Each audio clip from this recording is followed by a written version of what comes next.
Xonimlar va janoblar, bahor malikasi bazmiga yana bir bor xush kelibsiz. Nihoyat malikamizni aniqlash vaqti yaqinlashmoqda. Hamma qizlarimiz bir-biridan go'zal va nazokatli, ammo biz ikkita nomzodni sahnaga taklif qilishga majburmiz. Mariya va Eliza. Mariya, senga ishonamiz. Albatta yutasan. Omad tilayman.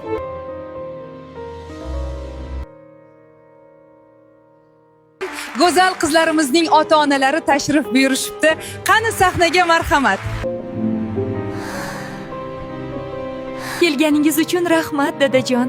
Juda ham xursand bo'ldim. Nahotki sensan, qizim. Juda ham ochilib ketibsan. Bugungi bahor malikasi nominatsiyasi g'olibi Eliza.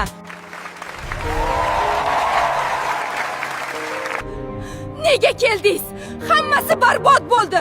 Sharmanda qildingiz. O'z onasidan or qilib biz bilan suhbatlashishiga qo'ymagan ekanda? Vijdonsiz.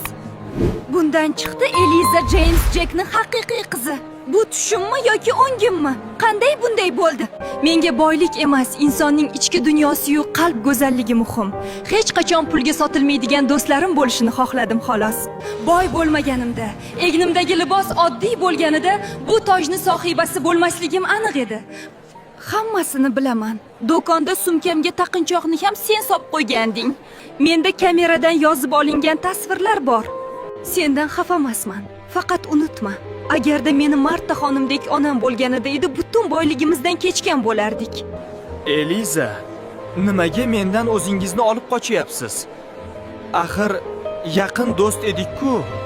Simon, o'yining tugadi. Sen men haqimda hammasini boshidan bilgansan. Dadang meni dadamni qo'lida ishlar edi. U men haqimda hammasini bilgandan so'ng senga meni ilintirishni buyuradi. Bu orqali otamning bor boyligiga ega chiqmoqchi bo'lgansiz. Bizni kechir. Seni juda ko'p kamsitdik. Hech qisi yo'q. Xafa emasman. Faqat Mariyani yolg'iz qoldirmang, iltimos. Meni kechiring. O'zimga obro' olish uchun Elizani obraziga kirgan edim. Endi tushunib yetdim. Qadrli narsalarni pulga sotib olish imkonsiz ekan. Bu avloddan avlodga o'tib kelayotgan buvingni taqinchog'i. Tortib olganim uchun kechir. Oyijon, ko'p marotaba dilingizni og'ritdim. Meni kechiring.